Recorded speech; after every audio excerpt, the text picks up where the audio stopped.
warahmatullahi wabarakatuh.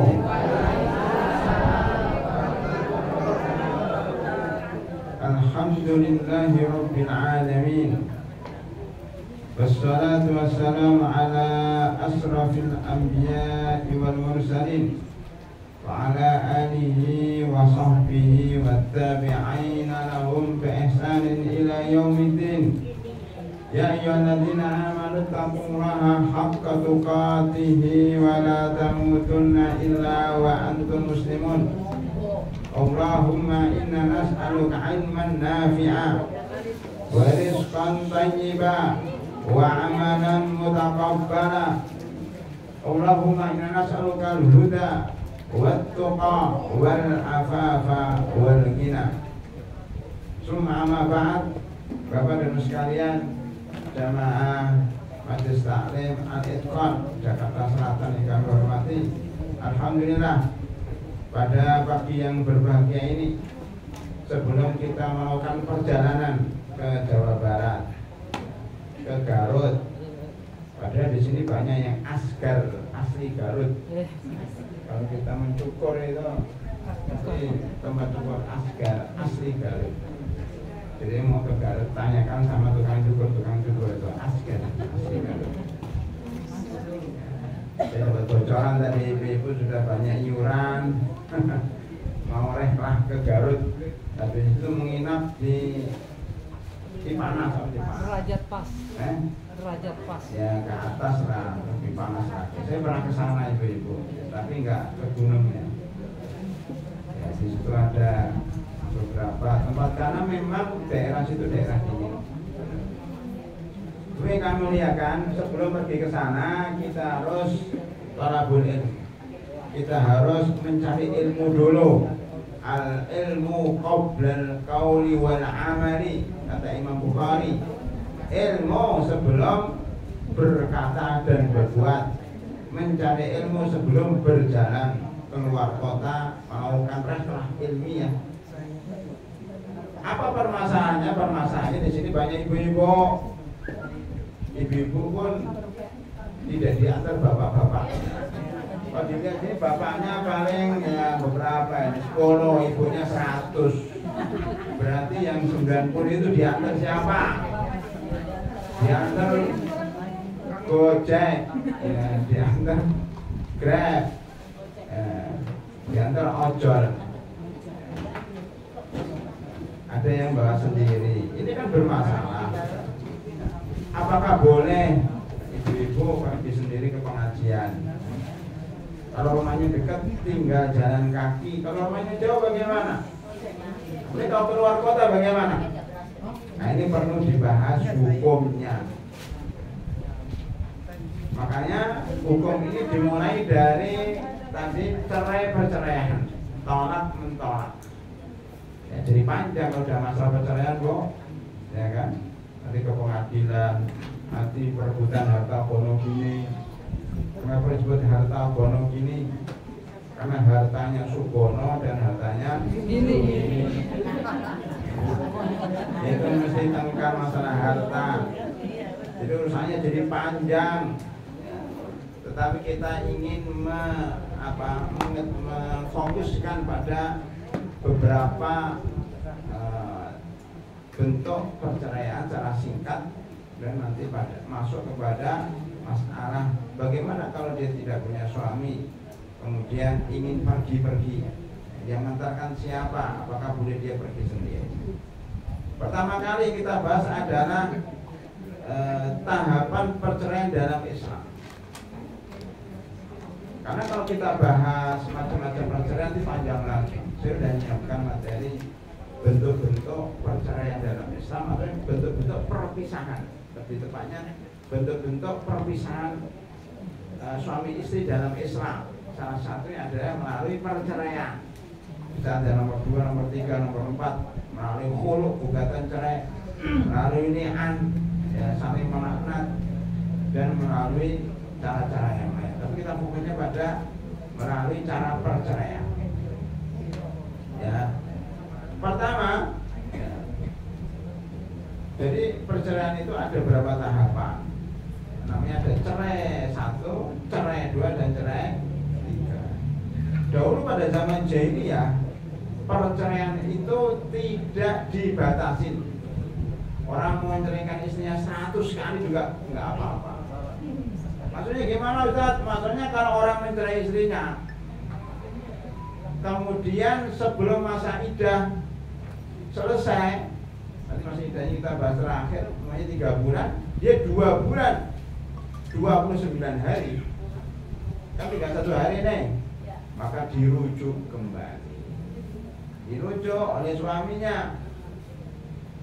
Jadi istrinya lagi tengkar lagi, baru sehari kumpul tengkar lagi, suaminya emosi cerai lagi, baru 1 hari jadi istrinya lagi, dicerai lagi, ya masa iddahnya 3 bulan lagi. Ya. Sudah berjalan 2 bulan 29 hari, dirujuk lagi, dirujuk. Nah, begitu seterusnya sampai 100 kali rujuk, 100 kali cerai. Kasihan ini istri, bukan dia istri yang benar dan juga bukan orang yang dicerai. Terkungkung oleh suaminya bahwa suaminya itu menceraikan tiap hari. Ya mungkin pisah rumah, pisah apa, tapi statusnya membingungkan. Dia menikah dengan orang lain gak bisa, sedangkan suaminya statusnya pun dipertanyakan. Jadi seperti ya di pingpong, ya seperti sesuatu yang tidak jelas, tidak ke kanan, tidak ke kiri. Kasihan, namanya mu'allaqah, ya perempuan yang tergantung, digantung nasibnya, tidak bisa dipastikan. Maka Islam datang. Di sini nggak ada ini tambahan. Islam datang menghapus ya cara perceraian jahiliyah itu, diganti dengan cara perceraian Islam, dibatasin hanya 3 kali. Allah Subhanahu wa taala berfirman dalam surah Al-Baqarah 229, at-talaqu marratani. Cerai itu 2 kali. Loh sini 2 kali Ustaz? Apa jawabannya Ibu? Katanya 3 kali. Kenapa di sini 2 kali? Anda bisa jawab, Bu. Kenapa di sini 2 kali? Padahal dalam fikih cerai itu 3 kali. Apa jawabannya? Apa yang bisa dirujuk? Ya, Masya Allah. Cerai 2 kali adalah cerai yang bisa dirujuk. Kalau sudah 3 kali cerai, tidak bisa dirujuk kecuali kalau perempuan itu menikah lagi dengan laki-laki lain. Makanya Islam ketika mengarahkan laki-laki cerai itu jangan sekali cerai. Saya cerai kamu 100 kali.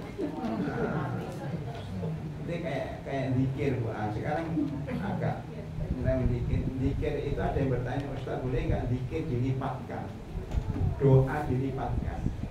Subhanallah wa bihamdi 100 kali. Allahu Akbar 33 kali. Jadi tidak perlu subhanallah, subhanallah, subhanallah, subhanallah, subhanallah, subhanallah, subhanallah. Lama banget. Udah subhanallah 33 kali. Boleh enggak? Enggak? Nah itu subhanallah wa bihamdi adada khalqi. Nah, itu hadis itu. Subhanallah bihamdi sebanyak makhluk Allah Subhanahu. Makhluk Allah berapa jumlahnya? Banyak. Manusia aja menurut laporan beberapa orang yang sudah meninggal itu 120 miliar. Ya sudah meninggal. Yang masih hidup sekarang sekitar 8 miliar. Berarti subhanallah wa bihamdi 128 miliar. Begitu baru manusianya. Kira-kira boleh nggak itu? Itu kan hadis itu. Itu doa Nabi Muhammad SAW. Subhanallah wa bihamdi adada khalqi wa zinati arsi wa ridho nafsihi wa zinata arsihi wa midada kalimati. Itu kan subhanallah cuma sekali tapi dilipatkan. Menurut hadis itu boleh. Menurut hadis ini boleh. Subhanallah maha suci Allah dan maha terpuji dengan pujiannya sebanyak jumlah makhluk Allah, baik manusia, binatang maupun yang lainnya. Berapa miliar? Daripada kita subhanallah bihamdihi itu sebanyak 120 miliar, sudah banget kan? Itu dibolehkan menurut hadis itu. Cerai pun sebenarnya tidak haram-haram banget. Cerai itu boleh nggak, Bo? Boleh. Cerai itu boleh, kata siapa? Cerai nggak boleh. Abu Bakar halal ilallah at-talaq, katanya. Ada hadis, seburuk-buruk atau sesuatu yang paling dimurkai Allah dari yang halal adalah bercerai. Pertanyaannya, masa halal dimurkai? Yang dimurkai Allah itu yang haram, yang halal itu boleh, masa boleh dimurkai. Jadi hadisnya secara teks atau secara makna itu kontradiksi. Ya. Yang kedua, secara sanad bermasalah, sanadnya bermasalah. Loh, Nabi Muhammad SAW pernah mencerai istrinya, berarti Nabi Muhammad dimurkai Allah dong? Kan nggak mungkin dimurkai Allah. Dan para sahabat juga mencerai istrinya. Jadi dia itu bukan sesuatu yang dimurkai, kecuali mungkin maksudnya hadis ini walaupun sanadnya masih dipermasalahkan, dhaif dan sebagainya, maka maknanya adalah kalau orang mencerai tanpa sebab, mencerai dengan niat mendolimi istrinya, mencerai dengan niat buruk, nah, itu yang dimurkai Allah. Bukan cerainya, tapi mendoliminya, ya, bukan cerainya, tapi karena niat buruk kepada orang lain. Nah itu artinya cerai itu halal selama ada sebabnya dan dilakukan dengan cara yang baik. Itu bapak-bapak ya. Kenapa Ustaz dihalalkan? Karena itu solusi. Kalau banjir, ya sini banjir nggak? Kalau di Bekasi banjir, harus ada jalan keluarnya, solusi. Ada kanal-kanal yang bisa mengalirkan air itu. Di rumah itu kalau sumpah, suami istri tengkar tiap hari, piring-piring pecah, ya kan? Kemudian udah tiap hari teriak-teriak, ada anaknya kasihan, ya. Nanti lama-lama pengennya habis. Dan mungkin istrinya masuk rumah sakit karena dipukulin KDRT oleh suaminya. Keadaan seperti ini nggak bisa diselesaikan, maka penyelesaiannya adalah melalui perceraian. Jadi cerai itu kadang-kadang baik hasilnya, kadang-kadang buruk, tergantung ya niatnya apa. Maka cerai itu umumnya boleh, jadi bukan haram. Karena Rasulullah SAW pernah melakukan, para sahabat melakukan. Tapi makanya perceraian itu ada tahapan-tahapan. Cerai satu, cerai dua, cerai tiga. Baik, apa cerai satu? Cerai satu namanya tolak rajai. Rajai, cerai satu dan cerai dua disebut dengan tolak rajai. Raja'ah, tolak yang bisa dirujuk oleh suaminya, yang merujuk suaminya. Ya. Jadi suami menceraikan istrinya pertama dan kedua kali.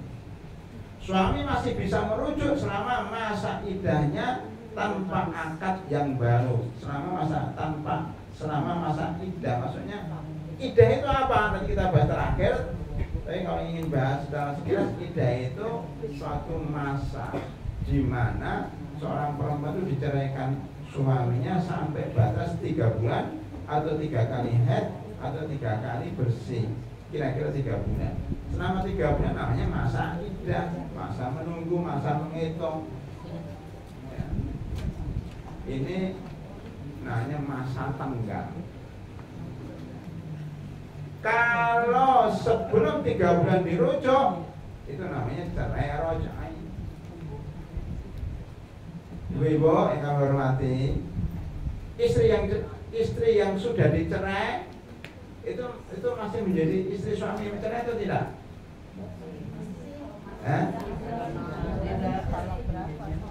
Seorang suami mencerai, saya cerai kamu, Itu masih istrinya atau udah bukan istrinya?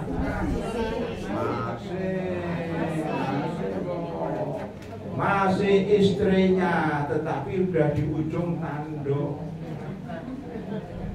Dia istrinya sampai 3 bulan ke depan. Nah, gitu.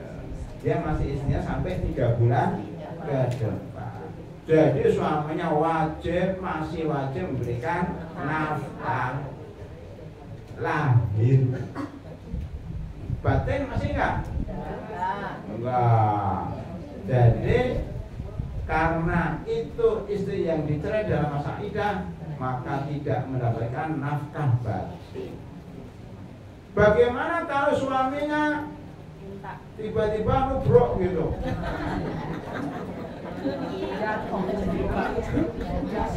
Kira-kira dosa enggak? Kenapa dosa kan istrinya? Tergantung niatnya. Nawaitunya itu apa? Nawaitu kan? Niat ingsun apa? Nubruk istri itu. Ustaz, nawaitu saya kepingin rujuk. Tapi kalau diem-diem malu sama istrinya, langsung aja ditubruk. Niatnya nawaitu rujuk, saya niat rujuk. Kemudian dikawin, maka sah rujuknya karena dia niatnya ya merujuk. Nah, nubruk itu niatnya merujuk, maka menjadi istrinya lagi. Tetapi hak cerainya setelah berkurang 1, 3 dikurangi 1 berapa, Bu? 2. Tinggal 2 lagi.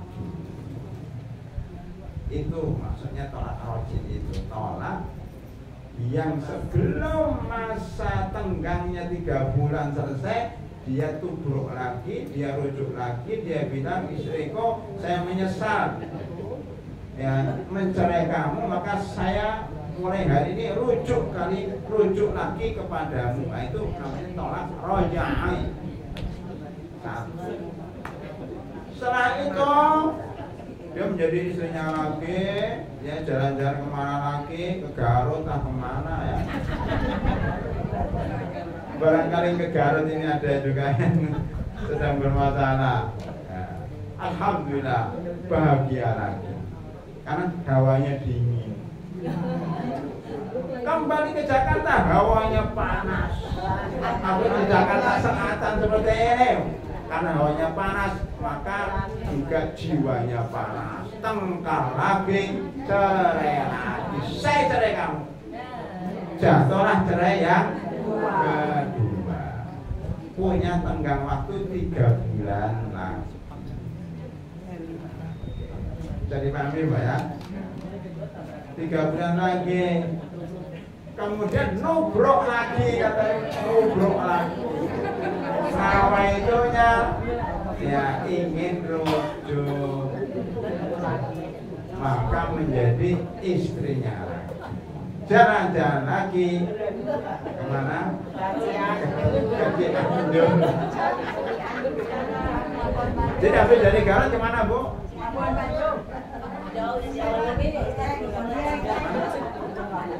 Ke Cianjur. Sukabumi, Cianjur itu banyak pondok.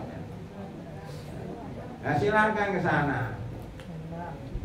Berarti kalau sudah mencerai 2 kali cerai roja'ai ya, dan sudah dikembalikan tinggal berapa caranya?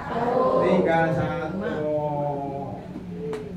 Dari Cianjur pulang lagi ke Jakarta, hawanya panas, tengkar lagi, dicerai, saya cerai kamu. Maka habislah hak cerai suami. Maka ketika sudah mencerai ketiga kali inilah tidak bisa dirujuk. Maka tolak yang bisa dirujuk hanya 2. At-tolaku marratani. Al-Baqarah 229. Fa insakun bima'ruf au tasrihun bi ihsan. Ada 2 pilihan. Boleh menahan dengan nubruk tadi atau tasrihun bi ihsan dibiari. Jadi Ibu sebelum kita masuk ke pacaran yang ketiga, Ini ada laki-laki lain ketika istrinya dicerai sekali, saya cerai kamu sekali, 3 bulan dibiarin, tidak ditubruk, tidak dibilangin saya kemudian kamu, biarin aja. 3 bulan berlalu tanpa ada komunikasi, tanpa ada ucapan saya rujuk, maka ini namanya tolak 1, tapi bain, bukan rujuk lagi, bukan tolak roja'i, namanya tolak bain, bainunah sugro. Di sini Bu ya. Nah, ini terusannya. Bain bainunah sugro. Tolak bain sugro. Bain bainunah sugro. Bahasanya gitu. Apa itu Ustaz? Bain itu maksudnya pisah. Bain itu tolak, itu cerai. Bain itu udah pisah banget, terpisah, terlepas.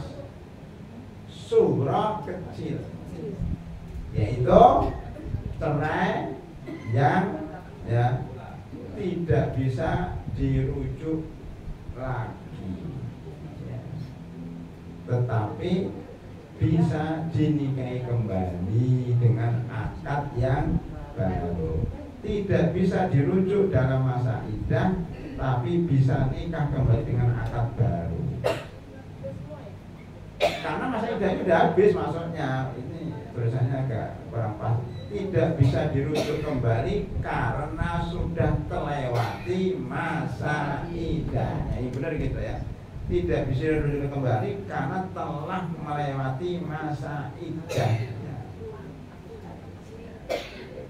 Itu Bu ya. Tuh cerai bain bainunah kubro, bukan roji lagi. Kalau roji itu tolak ya, 1 dan 2 sebelum masa iddahnya selesai. Tapi kalau tolak bain, tolak 1, 2 setelah masa iddahnya selesai. Jadi kalau sudah 3 bulan lewat tidak dirujuk, berarti tidak sah lagi, bukan istrinya lagi. Kalau bain itu sudah bukan istrinya lagi. Oh, saya menyesal Ustaz. Maka harus melamar lagi, bayar mahar lagi, akad lagi. Dibolehkan. Karena bukan istrinya lagi. Mana dalilnya Ustaz? Ya. Itu diantaranya adalah surat Al-Ahzab, ya. Diantaranya surat Al-Ahzab ayat 49. Ini kalau ya dia belum disentuh. Baik, bisa dipahami Bu ya. Baik. Itu kapan Ustaz? Apakah tolak pertama, tolak kedua? Tolak pertama dan tolak kedua. Jadi kalau boleh saya gambarkan itu, tolak roji adalah tolak yang dilakukan oleh suami sebelum masa 3 bulan berlalu dia sudah merujuk, baik tolak pertama maupun tolak kedua. Sedangkan tolak bain adalah tolak yang dilakukan oleh suami di cerai pertama dan cerai kedua, tetapi setelah 3 bulan, setelah sampai 3 bulan tidak dirujuk sehingga keluar masa iddahnya, maka menjadi tolak bain, bainunah sugro. Bapak bisa dimahami Pak? Agak ribet dikit, ya nanti lama-lama paham misalnya. Selesai ya, kita masuk ke mana? Kita masuk ke yang ketiga, tolak ketiga. Namanya tolak bain kubro, atau panjangnya bain bainunah kubro. Tolak yang memisahkan suami istri yang besar akibatnya. Sama-sama nggak boleh dinikahi. Tetapi kalau sudah cerai 3 kali ini tidak boleh dinikahi, tidak boleh rujuk. Kalau tadi yang 1, 2 bainunah sugro itu boleh kembali ke istrinya dengan syarat nikah dengan akad baru. Yang ketiga ini tidak bisa dirujuk dan masa iddahnya nggak berlaku, tidak bisa dirujuk dan tidak boleh dinikahi kecuali dengan 5 syarat. Tidak kan 5 syarat. Dari sini dulu. Ada yang masih bingung ibu-ibu? Bainuna sughra dan bainuna kubra bisa dipahami?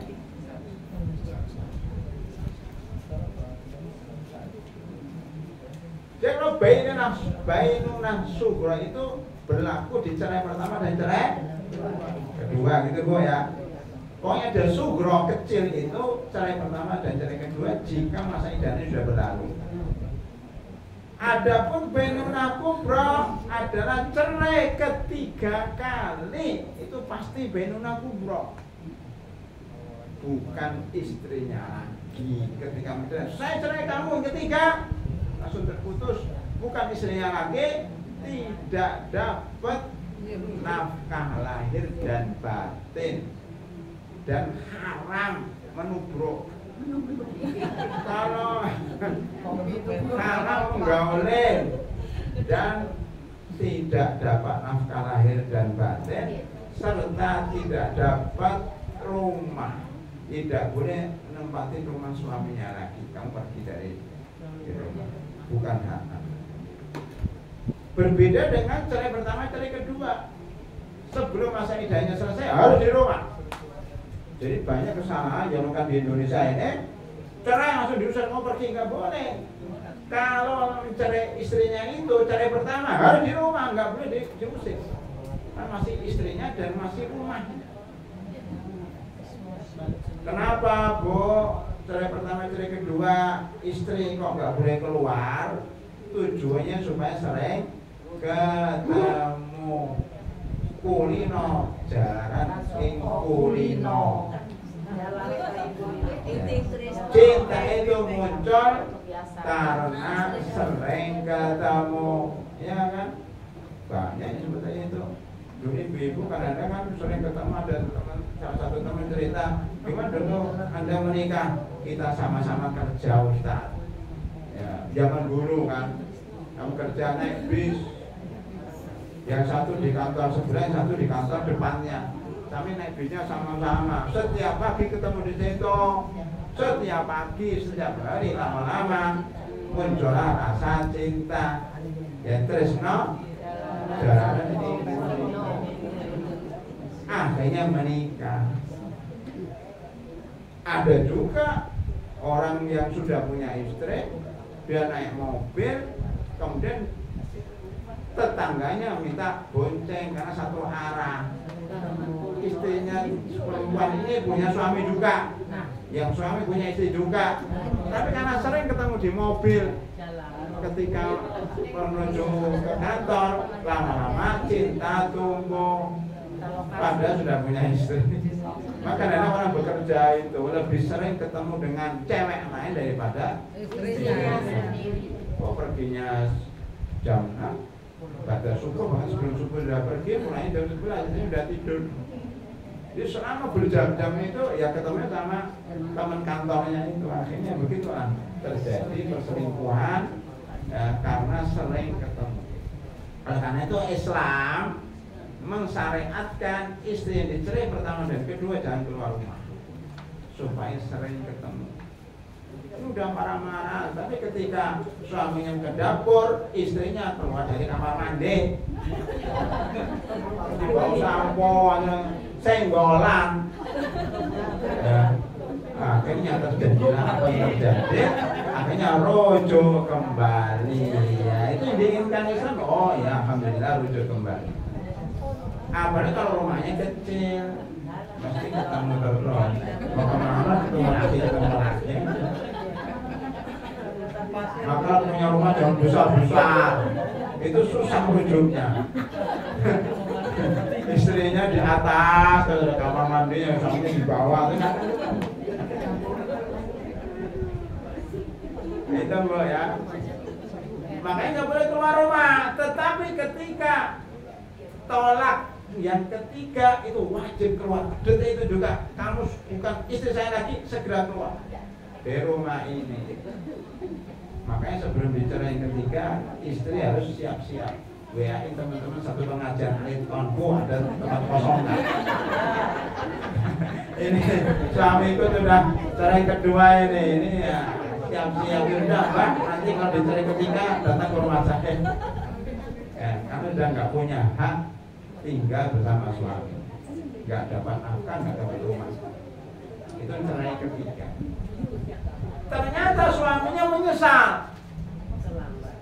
Udah nasi sudah jadi, sudah nggak bisa balik lagi. Tetapi walaupun begitu, Islam masih berikan kesempatan walaupun sangat kecil. Karena nanti 5 syarat berapa, Bo? 5. Kalau bainunah sugro yang cerai 1, cerai 2 tadi syaratnya cuma akad nikah saja. Langsung dinikahi bisa dengan nikah yang baru, dengan akad yang baru. Tapi kalau sudah cerai ketiga nggak bisa. 5 syarat. Apa 5 syarat itu? Pertama, harus selesai masa iddah. Selesai masa iddah dari suami yang pertama. Walaupun sebenarnya bagi suami nggak perlu masa iddah karena udah bukan istrinya. Tapi maksudnya untuk menikah perempuan itu ketika dicerai ketiga kali itu nggak boleh langsung nikah dengan laki-laki lain. Kan ada kemudian sebelum dicerai itu udah WA sama mantan pacarnya di SMA dulu. Bang, ini saya mau dicerai oleh suami saya. Gimana kalau dicerai saya nikah dengan kamu gimana? Iya silahkan. Ya, saya nunggu katanya. Tapi ketika dicerai nggak bisa langsung, harus nunggu 3 bulan. Mudahnya 3 bulan. Soalnya 3 kali haid atau 3 kali suci. Nah itu kok. Jadi nunggu 3 bulan dulu, nggak langsung nikah begitu saja. Setelah 3 bulan, syarat kedua dinikahi oleh laki-laki lain. Boleh tetangganya, boleh teman kantornya, boleh teman pengajian, pokoknya dinikahi. Maka kadang-kadang ada yang kong kali kong, Bu. Ini suaminya menyesal, tapi sudah terlanjur dicerai 3 kali.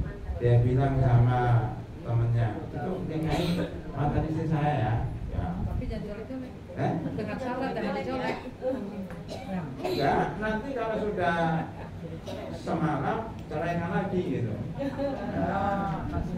Maka pertama masa iddah dari suami pertama selesai, yang kedua dinikahi laki-laki tetangganya.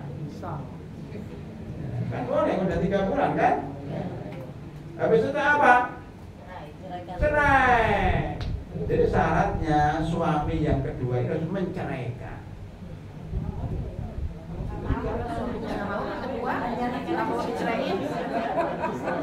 Kalau suami yang kedua nggak mau ceraiin? Iya nggak boleh. Makanya tadi kong karing kong, kamu nikah ya mantan istriku, kamu carikan lagi saya bayar 50 juta.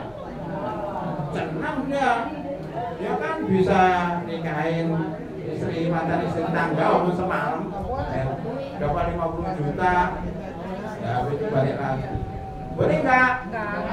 Nggak boleh. Itu namanya nikah muhallil. Apa, Bo? Nikah muhallil, halal. Nikah untuk menghalalkan. Ini haram hukumnya, dosa besar,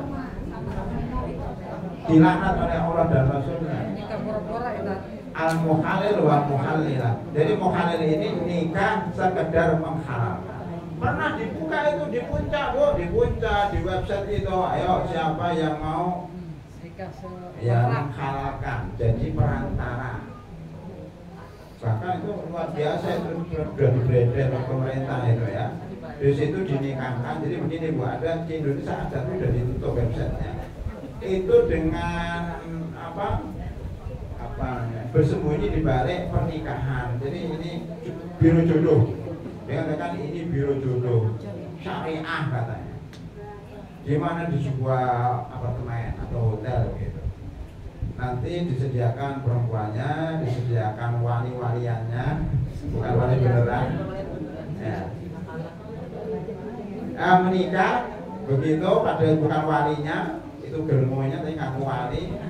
Setelah menikah boleh cuma semalam, boleh 2 malam, 3 malam itu dicerai. Ya nikah kontrak, dicerai.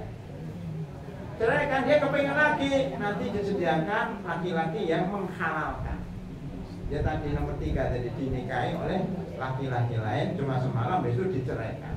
Jadi syarat pertama adalah selesai masa iddah, syarat kedua dinikahi laki-laki lain, syarat ketiga diceraikan. Kata ibu-ibu, kalau nggak diceraikan, ya nggak boleh. Ini terjadi pada zaman Umar bin Khattab radhiyallahu anhu. Ada seorang laki-laki menceraikan istrinya, tapi dia menyesal. Menceraikan 3 kali. Menyesal. Dia bingung gimana caranya. Dia nyari orang-orang yang ada di pinggir jalan itu. Ya, orang-orang yang nyari pekerjaan, bawa pacul, bawa linggis, kan banyak itu di jembatan-jembatan. Pak, pengen kerjaan, aku pengen. Ini udah seminggu di Jakarta, nggak ada yang manggil untuk apa, untuk bangunan itu. Udah, saya beri kerjaan, mau apa itu? Nikahi mantan istri saya. Saya bayar 50 juta, mau lah. Pengangguran di pinggir jalan. Ini terjadi pada zaman Umar bin Khattab. Makanya orang pinggir jalan ini kemudian menikahi mantan istrinya dengan upah 50 juta. Tapi syaratnya besok pagi kamu cerai. Baik katanya. Benar. Hanya dia menikah, kemudian ditunggu-tunggu itu paginya nggak dicerai-cerai ya.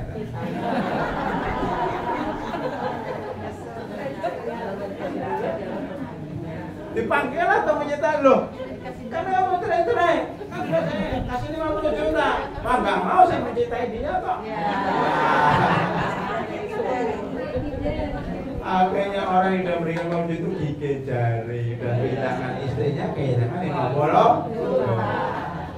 Akhirnya lapor ke pihak yang berwenang, yaitu Rasulullah Shallallahu Alaihi Wasallam. Bukan Rasulullah, Umar bin Khattab. Maaf itu yang Umar bin Khattab, Khalifah katanya. Kata Umar bin Khattab, nggak bisa. Salahnya kamu sudah memberikan 50 juta. Nah, itu kamu yang rugi, tidak boleh dicerai karena dia saling mencintai. Jadi pulang gigit jari. Dan itu haram. Itu Bu ya, itu terjadi. Makanya kalau memang akad pertama misalnya kalau dia menyelesaikan ya sah, itu menjadi suami yang sah. Kalau dia mencintai sudah jadi suami. Ada yang begitu, ada yang menceraikan istrinya 3 kali. Dia berdoa, ya Allah, mudah-mudahan mantan istri saya dapat jodoh. Dia dapat jodohnya dia 3 tahun. 3 tahun baru dapat jodoh, ya kan? Setelah dijodoh dia berdoa, ya Allah, kapan dia ceraikan? Ternyata nggak diceraikan. Diceraikan sama setelah 10 tahun baru diceraikan. Ya Allah, anu apa banget nih.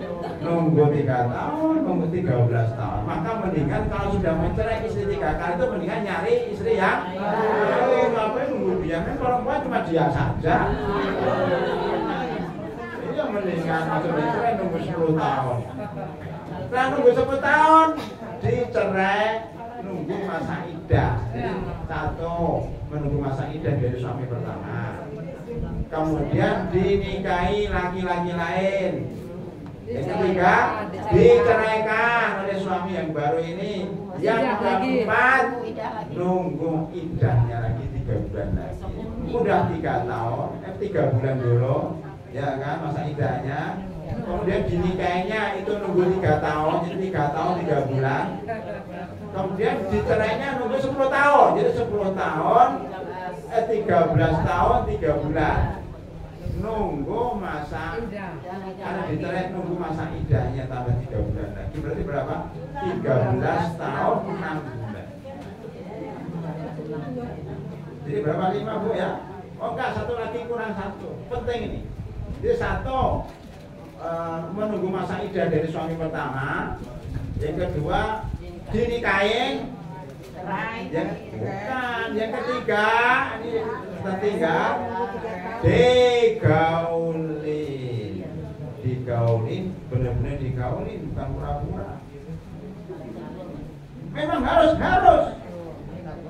Kalau cuma nikah aja, nikah kemudian diajak jalan-jalan, enggak sah. Nikah itu syaratnya harus menggaulin suami istri, seperti suami istri digaulin beneran. Kalau nggak digaulin nggak sah. Makanya nggak digaulin itu dicerai nggak sah. Tetap nggak boleh rujuk kepada istri yang dicerai tadi kalau belum digauli suami yang kedua. Jadi syaratnya nomor 3 apa? Digaulin suami yang baru. Setelah digaulin walaupun sekali, baru dicerai. Setelah dicerai baru nuzul masa iddah. Dan 5 Bu ya. Syarat seorang laki-laki rujuk kepada istri yang telah dicerai 3 kali. 1.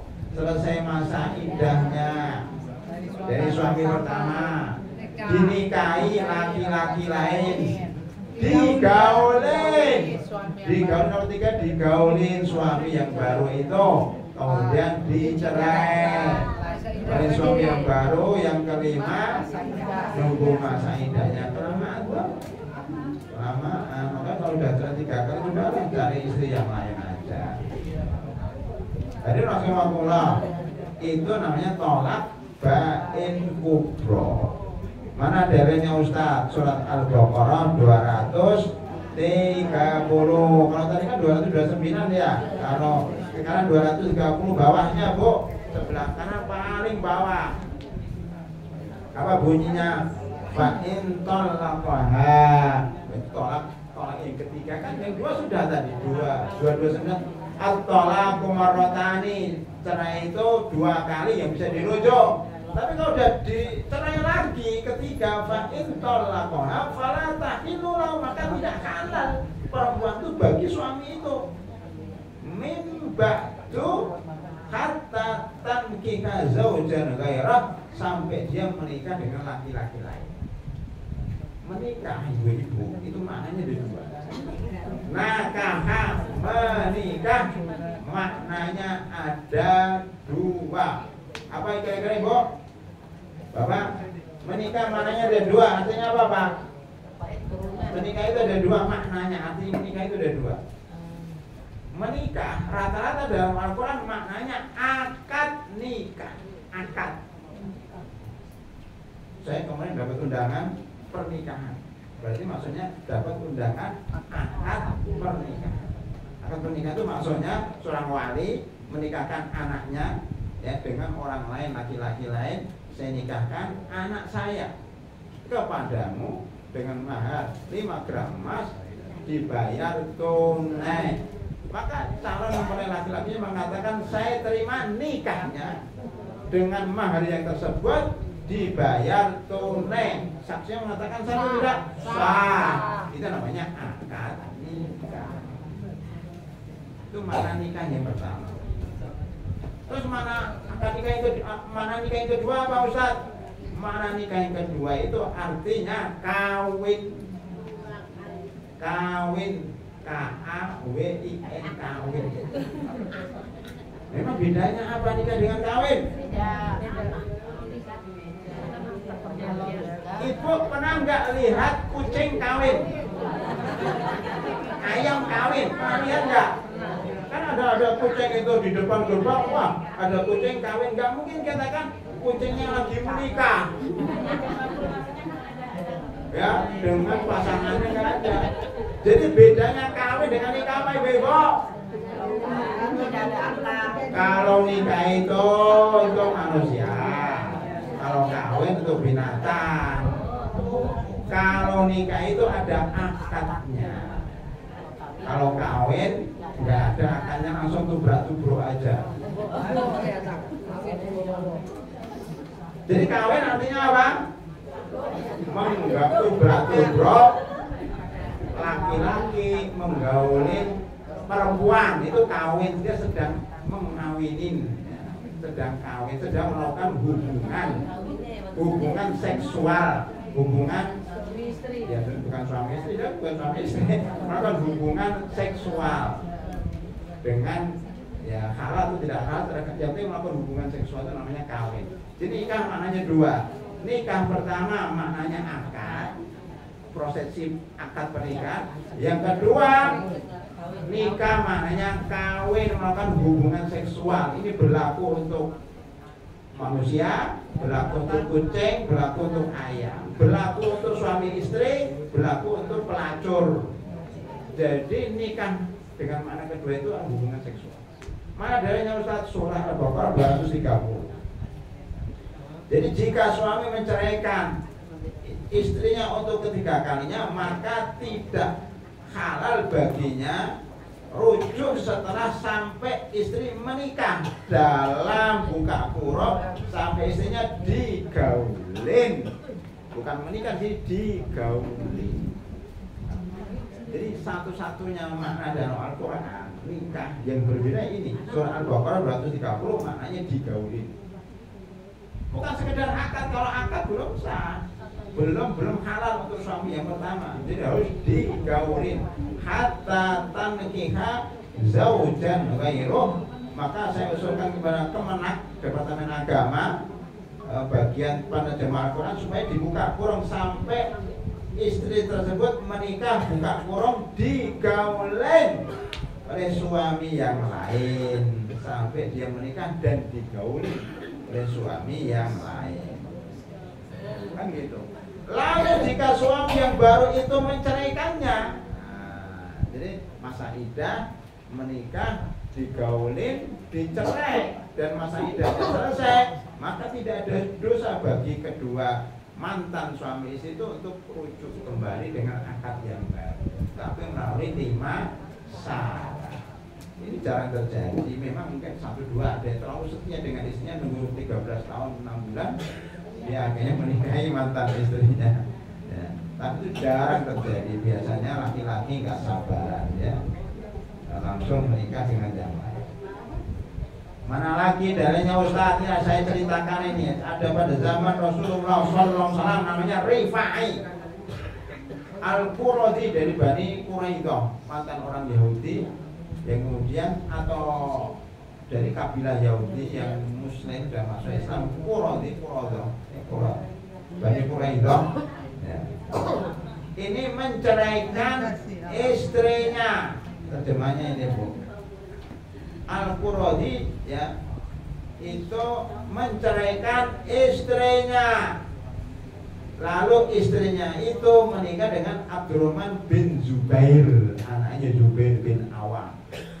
Dan satu sahabat di zaman masuk surga punya anak namanya Abdurrahman, saudaranya Abdullah bin Zubair. Jadi Abdullah bin Zubair itu khalifah yang kelima sebelum Yazid ya, sebelum Yazid ya. Jadi khalifah setelah Muawiyah itu Abdullah bin Zubair. Nah, punya saudaranya Abdurrahman. Jadi perempuan tadi, istrinya Rifa'ah tadi dicerai 3 kali atau dicerai ya 3 kali, maksudnya dicerai 3 kali, menikah dengan namanya Abdurrahman bin Zubair. Itu Bu ya. Dia mau balik kepada istri yang lama, dinikah Abdurrahman bin Zubair ya.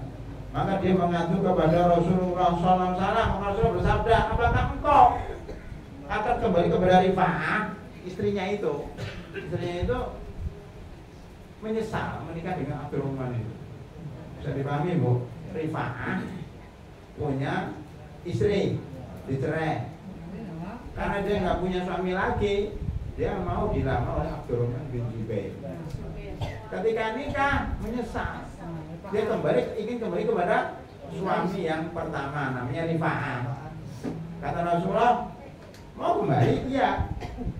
Kemudian ditanya, apakah kamu pernah digauli, pernah kawin dengan suamimu?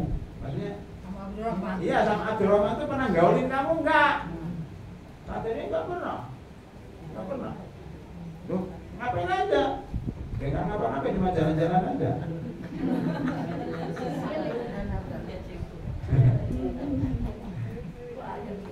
Rasulullah katakan, ya nggak bisa. Gimana ya Rasulullah? Gimana ya Rasulullah? Dia menggaulin kok. Punyanya dia itu kayak baju ucung ini. Maksudnya dia katakan, lah punyanya suami saya itu kayak baju. Tahu baju Bu? Ini loh baju. Baju ini kalau dibiarin apa? Jatuh. Maksudnya lembek. Maksudnya dia tidak mampu. Ya tidak mampu menggauli istrinya. Tidak mampu karena penyakit gula, karena sudah usia, karena ya penyakit lainnya, sehingga dia tidak mampu menggaulin saya. Dia sudah nikah tapi belum mengawinin, belum menggaulin. Selama ini banyak loh ya wanita-wanita yang kelihatannya bahagia, kaya, ternyata nggak pernah disentuh oleh suaminya. Kayak di sini terjadi pada zaman Rasulullah, ternyata istrinya siapa? Rifa'ah itu tidak disentuh oleh Abdurrahman bin Jubair. Padahal sesama Rifa'ah tiap hari disentuh, siang malam disentuh terus. Giliran pindah ke suami yang baru nggak diapa-apain. Kata Rasulullah, nggak bisa kamu balik sampai kamu disentuh, bahasanya apa? Sampai kamu merasakan madu suamimu dan suamimu merasakan madu istrimu. Kok pakai madu? Madu itu manis gak? Jadi berhubungan itu rasanya kayak madu manis. Nah, begitu bahasanya bahasa sindiran. Sampai kamu merasakan madu suamimu dan suamimu merasakan madu kenikmatan manis. Oh, belum ya, nggak bisa.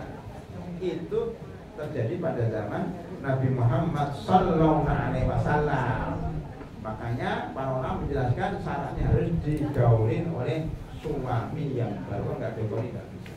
Pertanyaan berikutnya, apakah sah itu nikah tanpa digauli? Sah, karena orang itu menikah itu tujuannya bukan satu-satunya menggaulin. Ada juga nikah karena khidmat. Ini ada orang tua, ya kan, udah tua, ya tokoh, dia nggak punya, udah meninggal istrinya, akhirnya menikah dengan lebih muda. Nikah dengan lebih muda, dia udah nggak sanggup lagi, nggak apa-apa, saya kepengen khidmah. Khidmah itu membantu keperluan itu aja.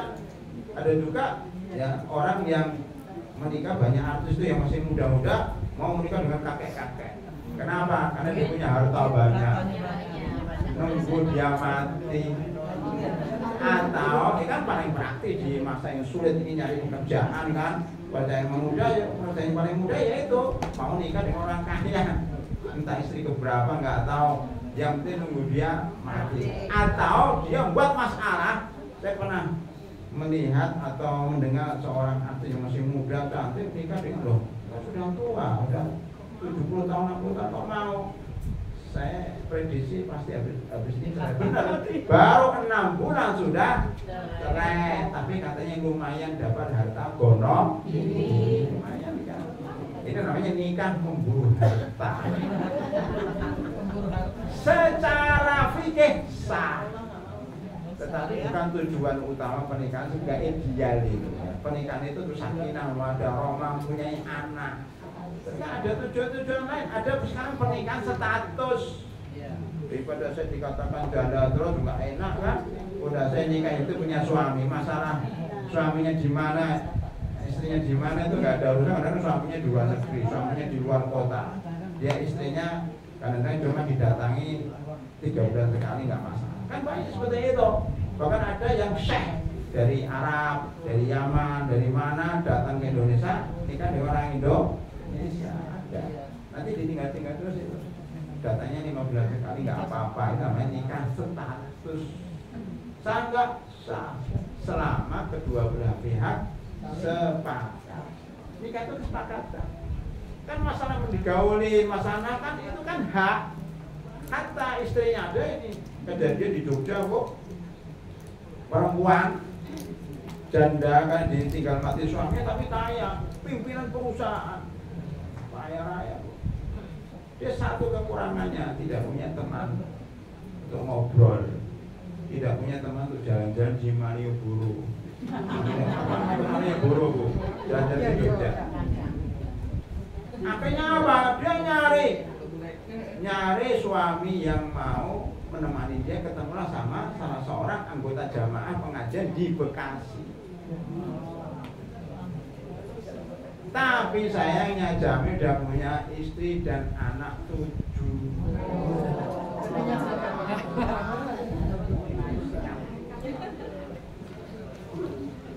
Tapi kebutuhan istri ini bukan kebutuhan materi, udah kaya.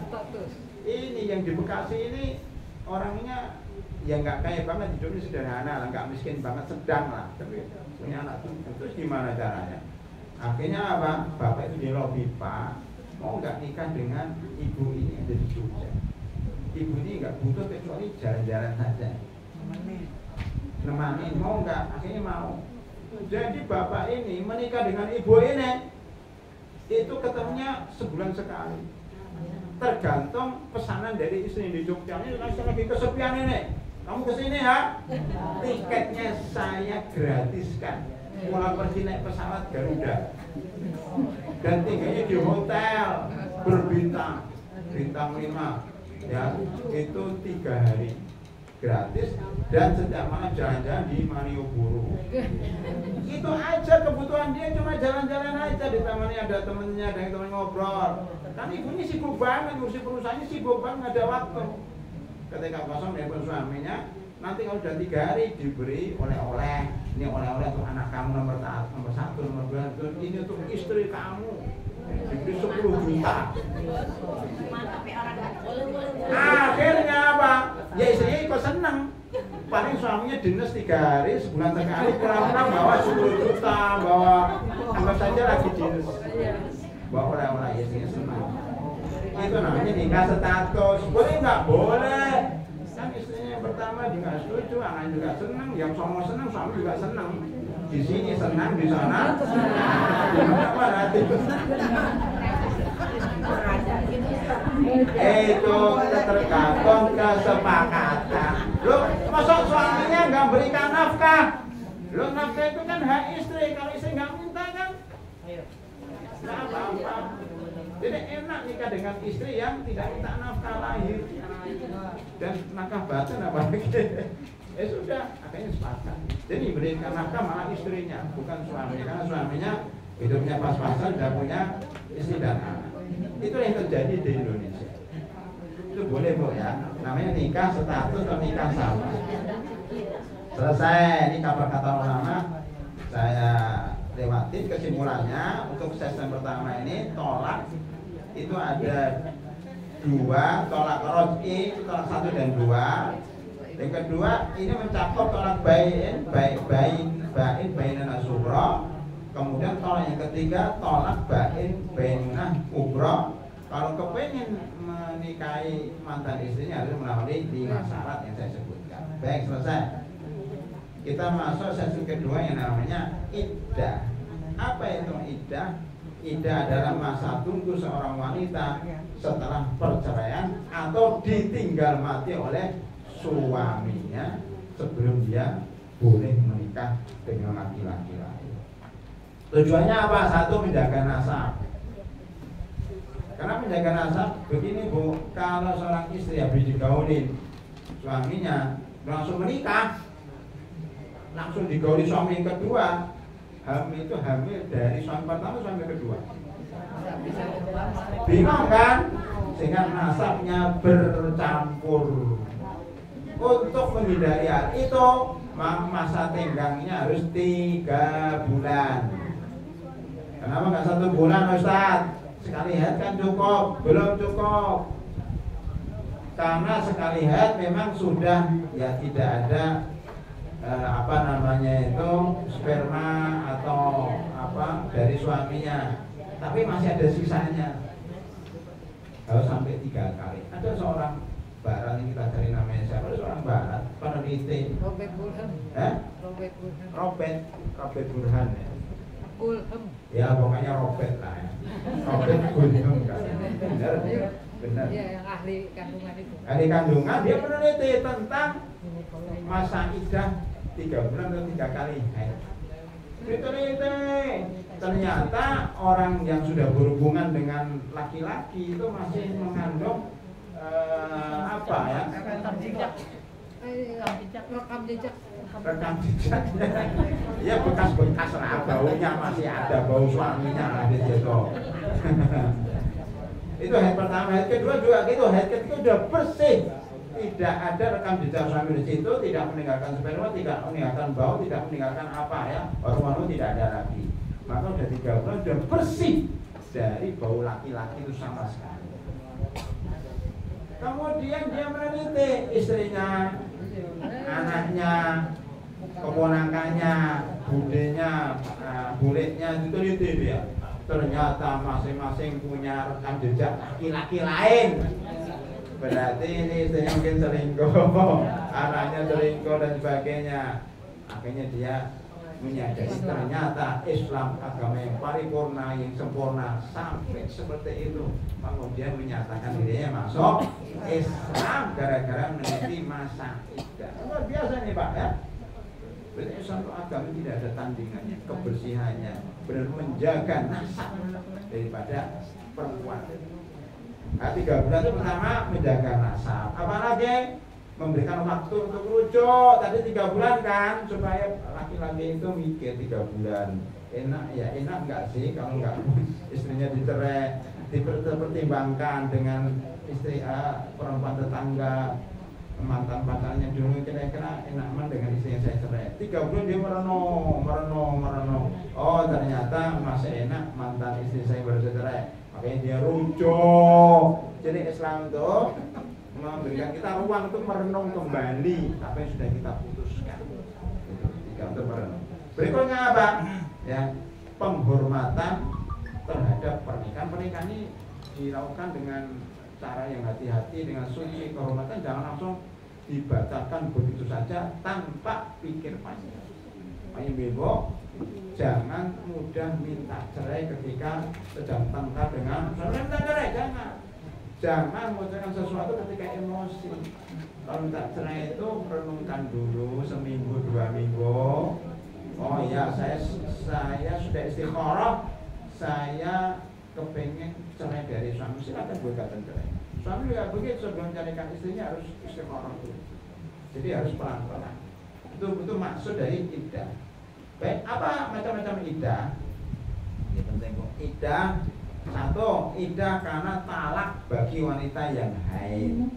Dia masih haid, masa iddahnya ada 3 kali suci atau 3 kali haid.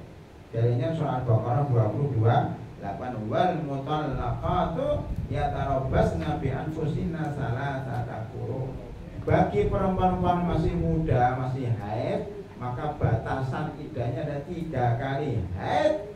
Haid ini 3 kali quru, maknanya ada 3 kali haid atau 3 kali suci. Kalau 3 kali haid lebih cepat Pak. Tapi kalau kepengen lebih hati-hati, 3 kali suci itu lebih lama kan? Haid, suci, haid, suci, haid, suci. Bagi yang mengatakan 3 kali haid, berarti kan cuma haid, suci, haid, suci, haid, cuma 5 kali, dia langsung bisa nikah. Tapi kalau kita bilang suci, haid, suci, haid, suci, haid, belum bisa, nunggu sucinya baru boleh menikah. Jadi suci ini tentunya lebih lama, tapi itu hilang. Baik, mudahnya 3 bulan. Kemudian yang kedua, iddah karena talak bagi wanita yang tidak haid, karena masih kecil. Masih kecil itu maksudnya gimana? Di bawah umur, belum balik. Loh Ustaz, apa boleh menikahi anak TK? Boleh. Modelnya ini surat At-Thalaq ayat 4. Dan masa iddah orang yang belum haid, maksudnya masa iddah anak TK, anak SD, itu adalah 3 bulan. Sebagaimana dibolehkan menikah dengan anak TK, dibolehkan juga menikah dengan nenek-nenek 80 tahun. Boleh, ada banyak. Ada nenek-nenek nikah dengan pemuda umur 30 tahun, ada. Dan pernikahannya resmi, menikah saling mencintai, Masya Allah, kan hati di tangan Allah. Ya, bisa bolak-balikan hati. Ini tiga pemuda 30 tahun malah mencintai nenek-nenek yang 70 tahun. Ada, tapi cerai. Nah, idahnya nenek-nenek ini sudah menopause, sudah tidak haid lagi kan? Idahnya berarti berapa? 3 bulan. Jadi idahnya anak kecil dan idahnya nenek-nenek itu 3 bulan. Yang belum haid maupun yang sudah enggak haid lagi. Surat At-Tolak ayat 4. Wallahi ya'isna minal mahidi min nisaikum in tabtum fa iddatuhunna salasatu ashhur wallahi lam yahid. Artinya wanita-wanita yang tidak haid lagi manipus di antara istrimu, jika kamu ragu maka iddahnya adalah 3 bulan. Begitu juga wanita-wanita yang belum haid, belum balik. Jadi pernikahan Mbah Pujo ya? Mbah Puji itu perempuan, Pujo laki-laki. Oh iya. Ini kok Mbah Puji ya? Mbah Pujianto mungkin gitu ya. Menikah dengan Ulfa yang umur 12 tahun di Semarang. Itu secara Islam sah. Tetapi KPAI, Komisi Perlindungan Anak-anak itu ya, itu mempermasalahkan ini pelecehan sama anak-anak kecil masih SMP kok dinikahi katanya. Bang, keluarganya aja mau kok, ibunya mau, ceweknya juga mau. Itu karena dilarang, ini melanggar hak asasi ya, seterusnya. Akhirnya kasih nih Mbak Puji ini di penjara. Nikah. Ya itulah hukum di Indonesia, hukum positif yang kadang-kadang bertentangan dengan hukum Islam. Ini bertentangan dengan Islam, tapi mungkin untuk kemasyarakatan ya nggak tahu lah ya. Karena banyak sekarang itu yang nggak nikah, tapi malah pacaran, malah berzina. Makanya beberapa tahun yang lalu ada orang menggugat di Mahkamah Konstitusi MK. Bukannya apa? Umur pernikahan jangan 18 tahun, jangan berapa?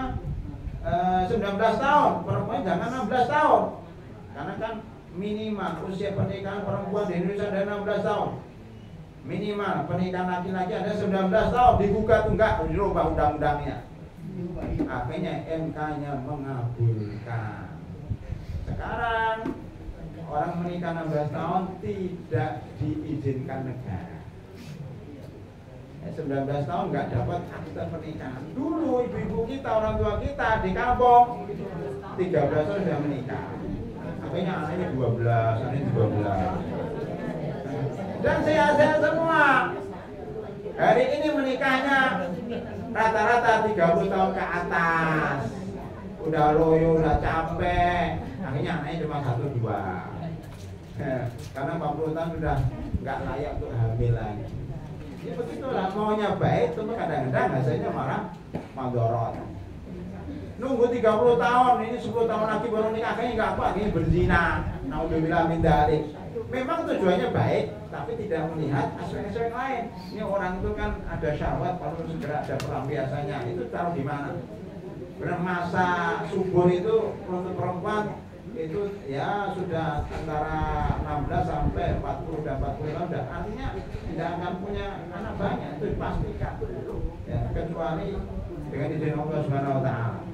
Jadi tujuannya baik, tapi kadang-kadang membawa materi yang lebih besar. Maka kalau kita menetapkan Islam itu lebih baik 16 tahun boleh nikah, TK boleh nikah ya. Bahkan Nabi Muhammad SAW menikahi Aisyah berapa? 6. Kata siapa? 6 dalam hadis Sahih Muslim 6 tahun.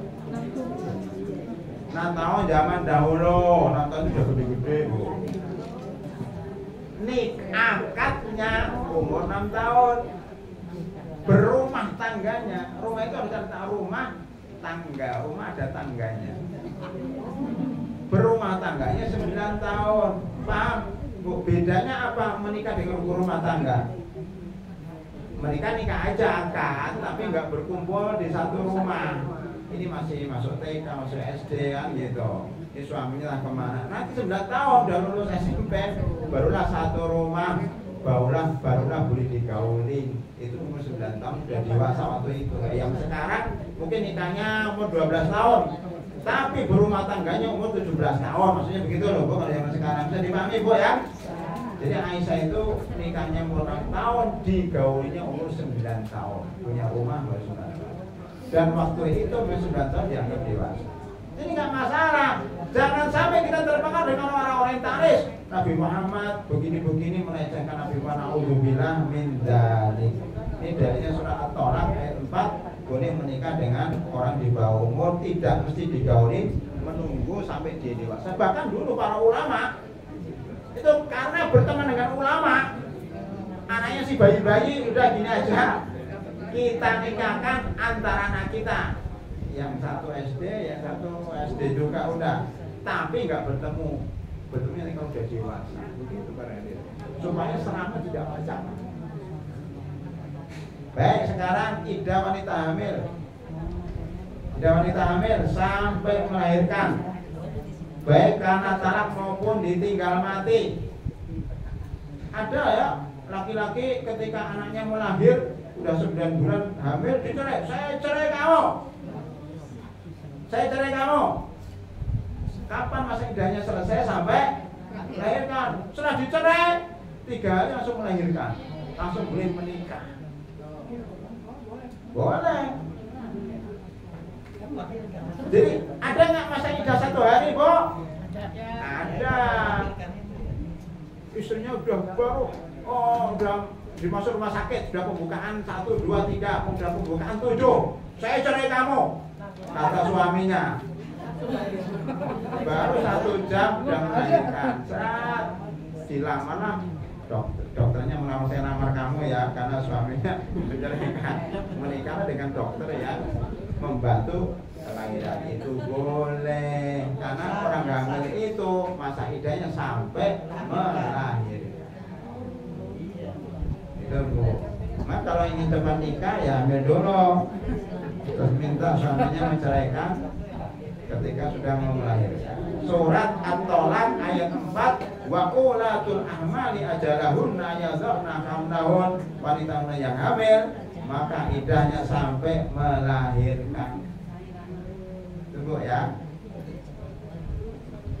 Ini ada hadis, ternyata ada namanya Subai'ah Aslamiyah, seorang perempuan pada zaman Nabi namanya Subai'ah Al-Aslamiyah yang melahirkan beberapa hari setelah suaminya melahirkan, menceraikan, meninggal.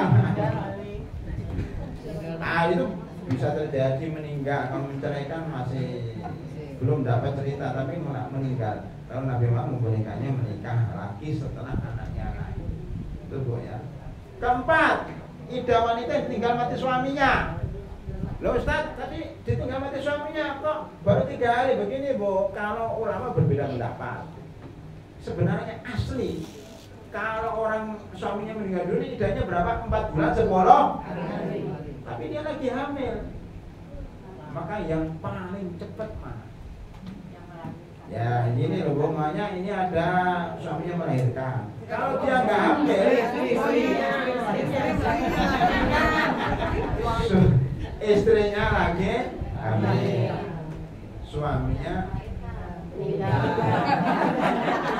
saya melahirkan, saya meninggalan gitu. Mana lebih cepat ya? Tinggal kehamilannya umur berapa? Kalau kehamilannya baru 1 bulan, 9 bulan, nanti lahir kan? Bukan Bu. Sekarang istrinya baru hamil nih, 1 bulan, meninggal suaminya. Kira-kira masa iddahnya berapa? Yang paling cepat 4 bulan 10 hari. Kalau masih hamil, Tetapi ada yang mengatakan ya hamil, melahirkan itu sampai melahirkan karena ayat ini sampai dia melahirkan. Ada khilaf Abu Hanifah mengatakan tadi dia hamilnya 9 bulan, suaminya meninggal, berarti 10 hari lagi melahirkan kan? Enggak boleh, kata Abu Hanifah, harus mengambil yang paling jauh yaitu 4 bulan 10 hari. Ada begitu, tapi yang sahih bahwa pokoknya yang melahirkan ya sudah melahirkan, berarti walaupun cuma sehari, walaupun cuma 3 hari dia menikah. Itu pendapat yang lebih selamat. Jadi yang mati suaminya masa iddahnya 4 bulan 10 hari. Pertanyaannya, kenapa dibedakan? Yang mencerai, yang dicerai itu cuma 3 bulan, yang ditinggal matinya 4 bulan 10 hari, kenapa dibedakan?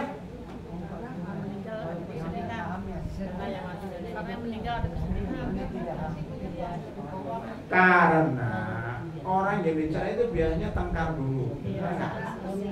Jarang dicerai makan-makan dulu, sayang-sayangan, yuk kita berpisah sayangku, enggak ada. Biasanya marah-marah dulu, lempar-lempar piring, udah saya cerai kamu pergi sana. Artinya apa? Tidak terlalu sedih itu ketika cerai, kan habis tengkar kan, maka cukup 3 bulan. Tapi ketika suaminya meninggal, sedih nggak istri? Sedih itu butuh waktu, maka ditambah 1 bulan 10 hari untuk menghilangkan rasa sedih. 3 bulan ditambah 1 bulan 10 hari untuk menghilangkan rasa sedih ditinggal mati oleh suaminya. Makanya iddahnya orang yang meninggal suaminya 4 bulan 10 hari, sedang yang dicerai cuma 3 bulan. Itu yang keempat. Yang kelima, panjang banget Ustaz ya, saya terangkan sebentar aja. Iddah wanita yang dicerai sebelum dukhul, sebelum digaulin, tidak ada. Ibu pernah dengar nggak ada sepasang suami istri, ya, yang satu janda, yang satu duda. Saya pernah menikahkan, maksudnya pernah memberikan sambutan tausiah kepada suami istri ini.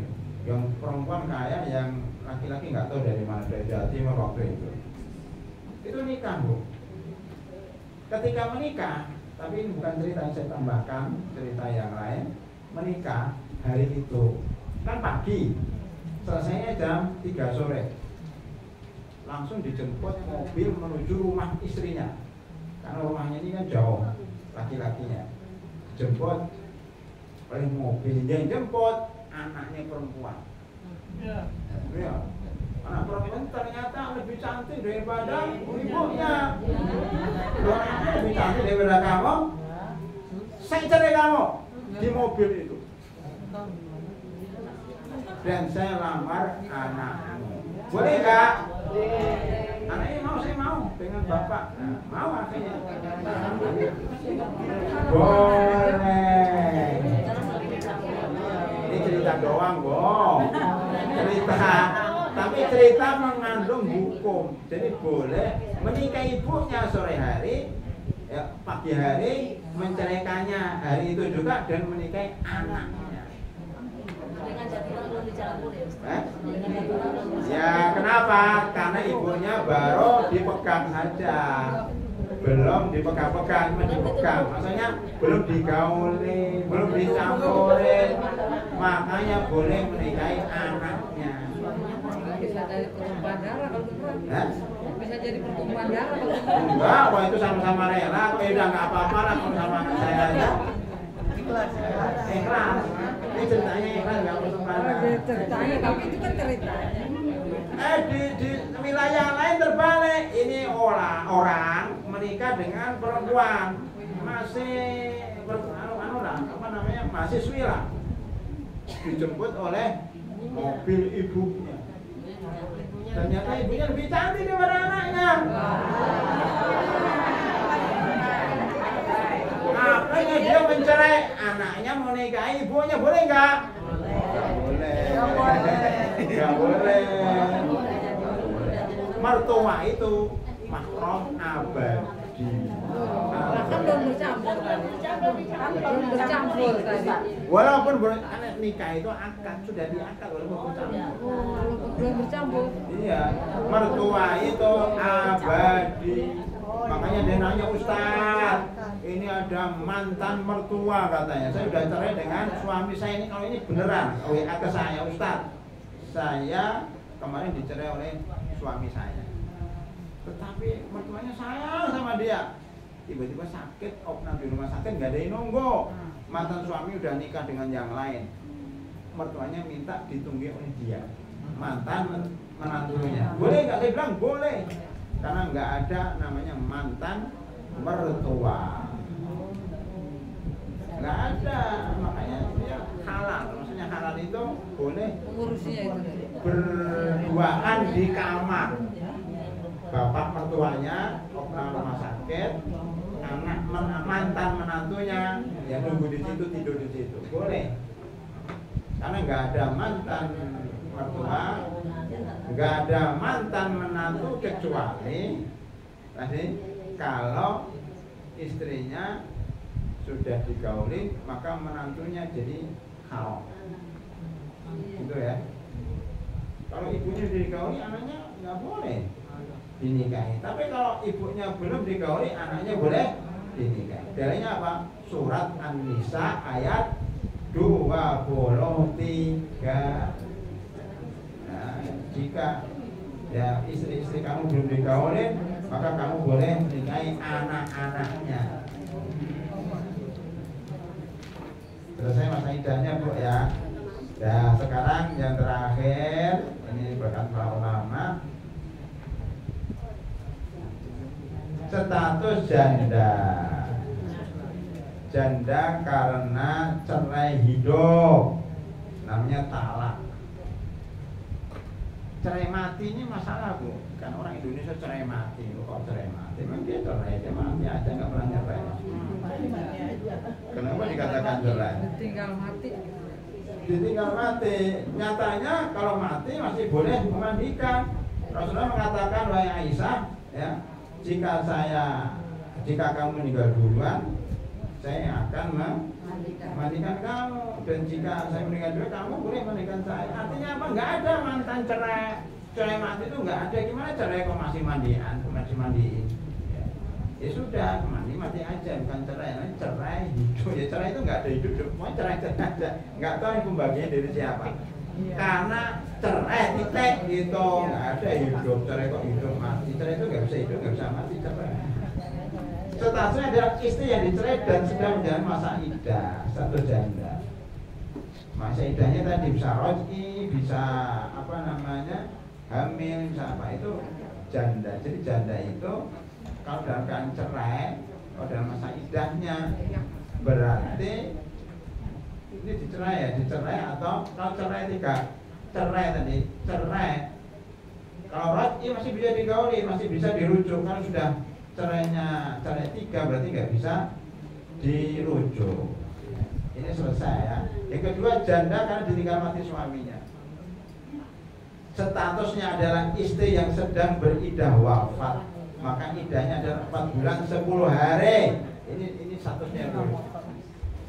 Sudah ini sudah sebut tadi, Bu, kita lewatin ya. Ini larangan berhias bagi wanita berkabung.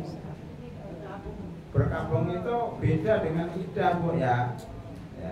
Berkabung yaitu yang sedih. Kalau berkabung itu sedih.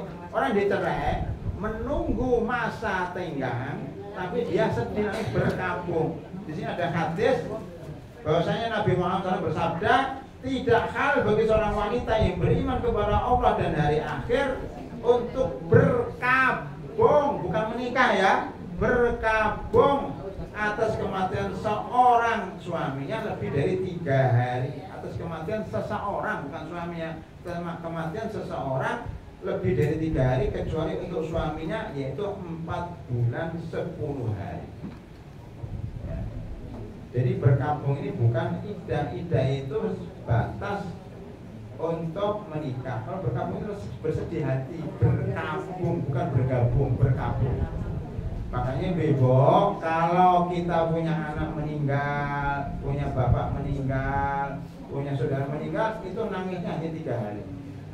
Setelah 3 hari nggak boleh menangis. Maksudnya sudah selesai, udah berjalan seperti biasa aja. Jadi boleh keluar, boleh apa. Tapi kalau suaminya meninggal dunia, itu batasnya 4 bulan 10 hari menangis, sedih, nggak berias, tidak keluar tuh 4 bulan 10 hari. Bisa dibedakan kok ya. Jadi namanya berkabung.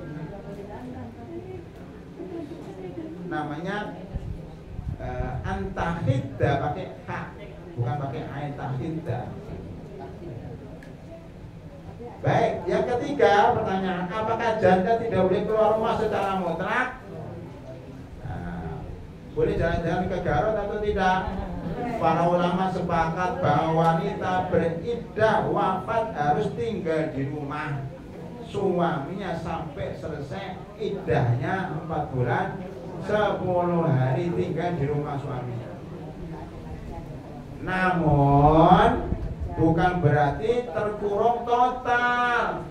Ya, ia boleh keluar bila ada hajat atau keperluan mendesak seperti belanja kebutuhan sehari-hari karena dia nggak punya saudara, nggak punya anak, maka dia beli beras. Karena dia PNS berarti dia kerja. Di PNS tuh udah suaminya meninggal dunia sudah nggak sedih, dia kerja lagi.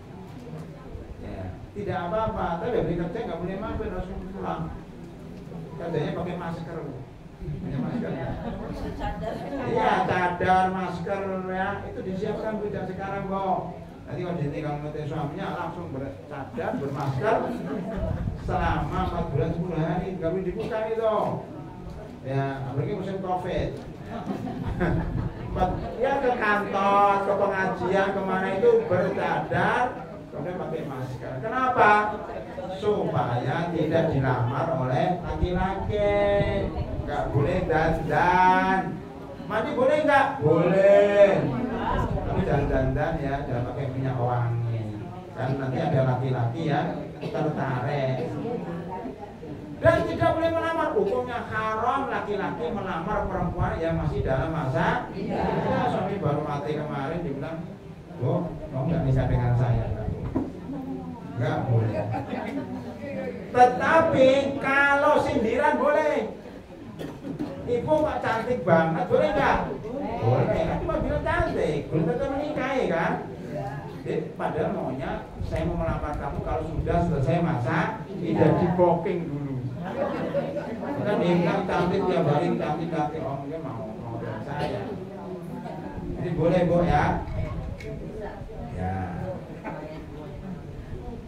Ini dilihat dalilnya apa? Dalilnya adalah hadis Jabir radhiyallahu anhu. Tanteku ditalak. Tante itu apa? Bibi dari ibu. Tante dari ibu. Kalau dari suami namanya amma. Kalau Indonesia sama aja, mau dari ibu, dari bapak sama dengan tante. Kurang detail Islam. Islam itu dibedakan antara ini saudara ibu, saudara bapak amma, saudara ibu kholah.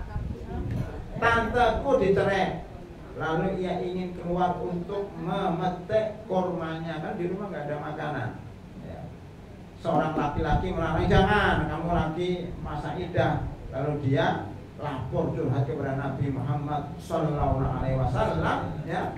Maka beliau bersabda, boleh, petiklah kurmamu, semoga engkau bersedekah atau melakukan kebaikan dengan kurma itu. Jadi boleh, Bu.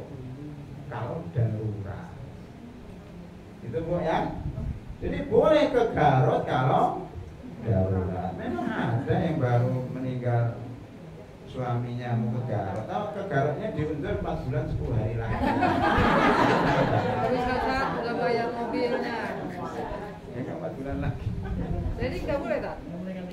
Jangan katakan apa? Baru saja katakan boleh. Tapi kan nggak darurat kan judulnya. Ya tergantung, menurut ibu itu darurat atau tidak. Darurat tergantung. Ustaz darurat, Ustaz kalau saya nggak ikut Garut saya pingsan. Udah bayar. Kan nggak pingsan, jadi nggak Ya, darurat. Jadi nggak darurat. Kan tergantung.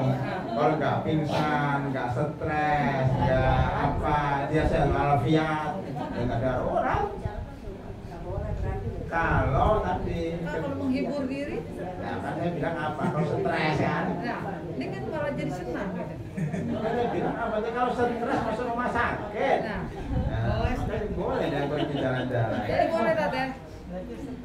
Tergantung dia itu stres atau tidak. Kalau nggak ikut tanyakan, ibu kalau nggak ikut gimana? Saya stres. Stres sudah bayar.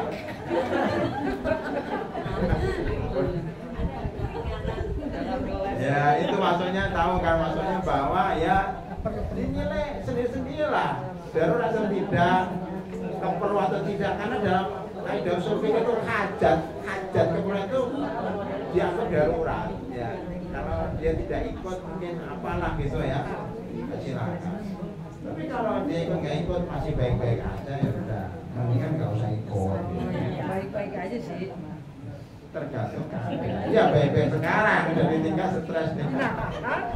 Ya tergantung ya, kalau teman itu jawabannya tergantung keadaan ibu itu.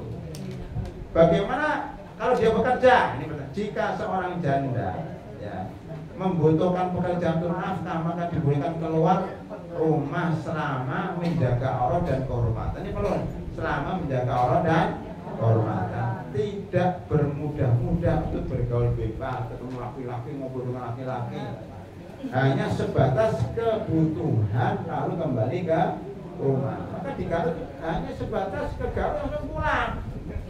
Selama di Garut tuh jangan belanja, jangan jalan-jalan, jangan ketemu cowok, tidak penting. Ya udah sama cewek aja, dikawal, nengok-nengok nggak boleh terus.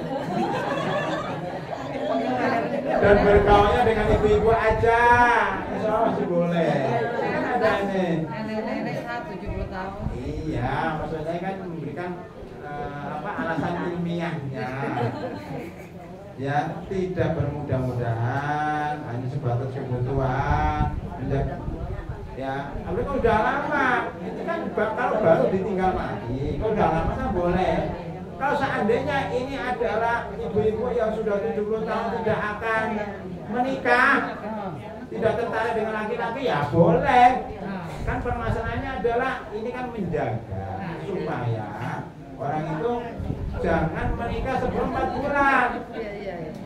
Maka larangan ini sebenarnya ya ditekankan untuk perempuan yang masih muda, janda kembang. Orang laki-laki itu kadang-kadang kayaknya janda kembang di bawah 30 tahun, di bawah 40 tahun. Tapi kalau jandanya 80 tahun ya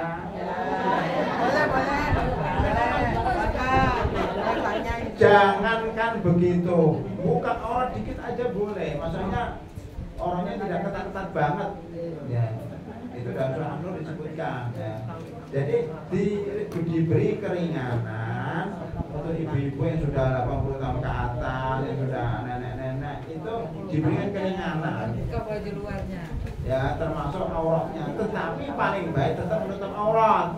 Seandainya tersingkap dikit juga nggak apa-apa. Contoh yang lain, ibu-ibu yang 80 tahun mau nyebrang jalannya rame, tidak ada yang bantu kecuali laki-laki. Boleh nggak megang ibu itu?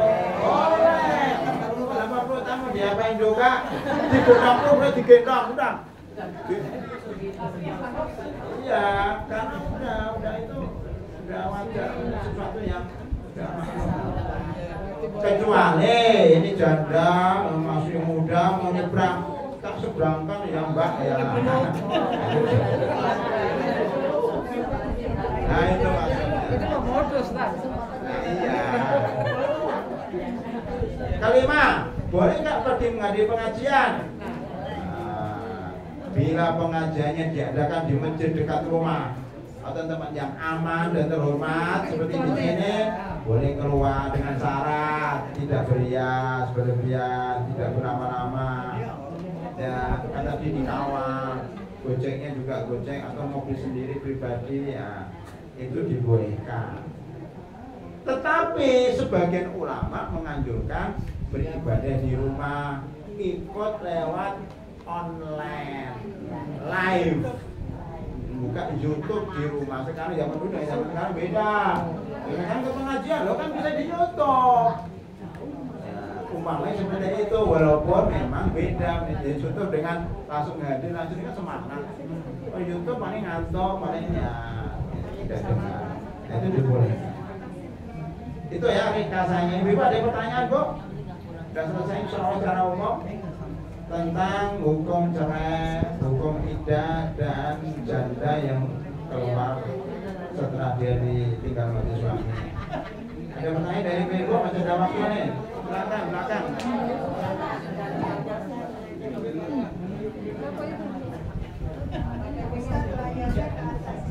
Ya?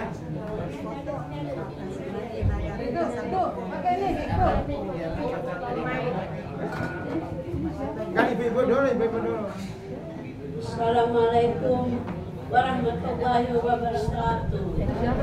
Waalaikumsalam warahmatullahi wabarakatuh. Saya menanya, ada mantu saya, maafin ya, dia berzina dengan orang lain, tapi saya tegur nggak boleh, terus dia lapatnya mau cerai anak saya, apa itu dosa atau tidak? Ustaz.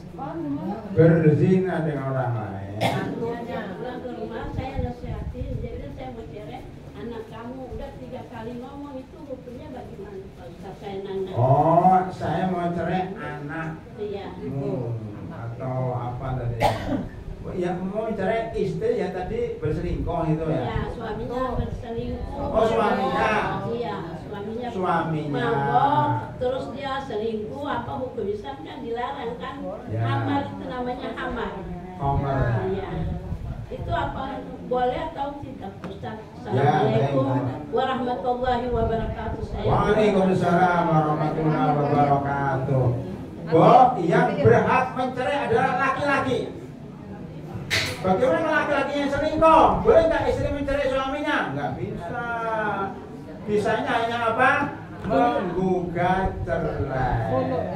Kalau punya akte pernikahan, gugatlah ke pengadilan agama.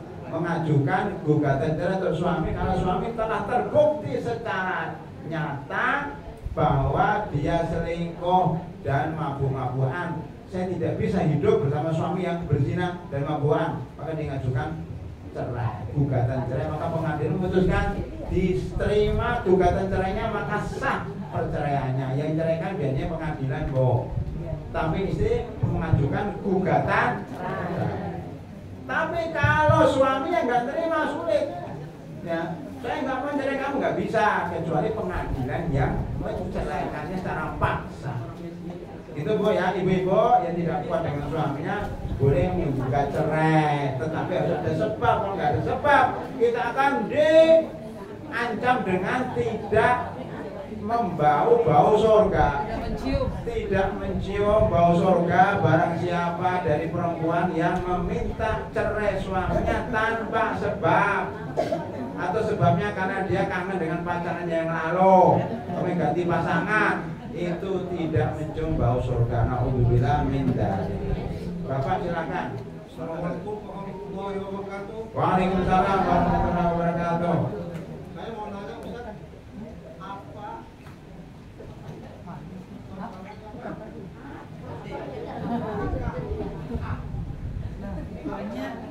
apa mut'ah? Oh, apa itu nikah mut'ah? Ya, itu aja.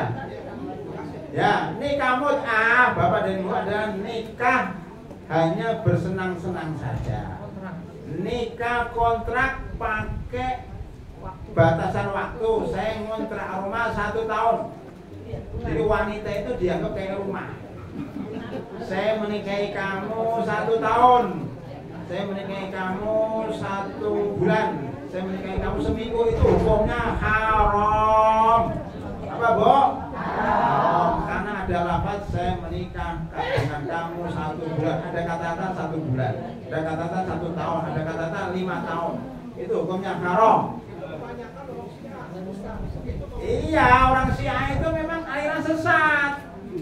MUI sudah mengeluarkan itu kesesatan Syiah, termasuk nikah mut'ah, termasuk kesesatan merubah Al-Quran dan sebagainya. MUI sudah ada fatwanya. Maka jangan diikutin. Itu ada cerita panjang, Pak. Ada di daerah Surakarta itu, ibu-ibu pakai jilbab besar kayak gini. Ya, pakai jilbab besar kayak datang ke dokter. Dokter kelamin. Setelah dicek, ternyata dia kena sifilis itu ya, kena penyakit kelamin. Ditanya, ibu kenapa kok terkena penyakit ini? Apakah ibu pernah nikah kontrak? Pernah, Pak Dokter. Ya nggak boleh, masa nggak boleh sih? Jadi ibu itu merasa nikah muda itu dapat pahala. Ternyata dokter mengatakan itu nggak boleh, Bu. Ya, menurut ajaran Islam Ahlussunnah wal Jamaah nikah muda itu haram, menyebabkan penyakit menular yang lainnya. Itulah pasien terakhir dari Pak Dokter itu ya.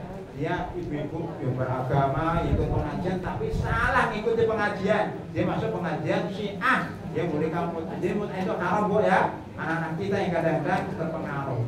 Itu ya, jadi haram mut'ah. Tetapi ibu, ada yang menikah namanya nikah kilat. Tetapi tidak disebut. Begini, saya menikah dengan kamu. Udah gitu aja, atau saya nikahkan anak saya dengan kamu, udah. Tetapi dia mencarikan setelah 1 bulan, dia mencarikan setelah 1 tahun, boleh nggak itu? Boleh, karena dia tidak disebutkan nikahnya berapa. Walaupun dalam hatinya dia niat, Ustaz. Ya, walaupun hatinya dalam niat. Kalau saya mau nikah dengan fulan selama 2 tahun saja. Tapi di batin, sah nggak? Sah. Di Mesir itu saya punya teman, Bu, orang Mesir. Dia kerja di Saudi 2 tahun kontraknya, meninggalkan anak dan istri. Di sana dia berzina, dia menikahi wanita Filipina. Filipina ini masuk Islam, ya, dinikahi. Tetapi nggak ada bilang saya nikahi kamu 2 tahun nggak. Dia nikah gitu aja. Nanti kalau sudah selesai kerjanya ya pulang masing-masing. Ceraikan. Boleh nggak? Boleh. Ini banyak, Bu. Di Saudi itu orang Mesir, orang Filipina, orang Indonesia kadang-kadang menikah selama kerja, setelah kerja dicerai lagi. Itu dibolehkan, asal tidak ada lafaz, tidak ada lafaz saya menikah kamu selama 2 tahun, itu nggak ada. Dan wanita itu nggak punya suami, nggak ada. Ya jelas lah, Bro. Wanita itu nggak punya suami. Kalau wanita punya suami ya nggak boleh. Wanitanya nggak punya suami, nikahnya sementara tapi nggak ada tulisan 1 tahun 2 tahun, dia bebas itu aja. Cuma ada niat, kalau sudah selesai kerjanya biar cerai boleh, cuma niat aja nggak apa-apa. Itu Pak ya. Ya terakhir, Ibu, Bapak. Assalamualaikum warahmatullahi wabarakatuh. Waalaikumsalam warahmatullahi wabarakatuh. Apakah poligami itu sedikit itu utama? Apakah poligami? Poligami itu utama. Ini masalah masalah iddah, masalah cerai masuk ke poligami. Pertanyaannya poligami tidak harus, tidak ada syaratnya, tapi lebih baik beritahu. Lebih baik beritahu, lebih baik lagi minta istrinya untuk menamakan, lebih baik lagi. Minimal beritahu setelah menikah, kata bapak-bapak, mendingan minta maaf daripada dilarang. Yaitu soal akibat antara bapak-bapak.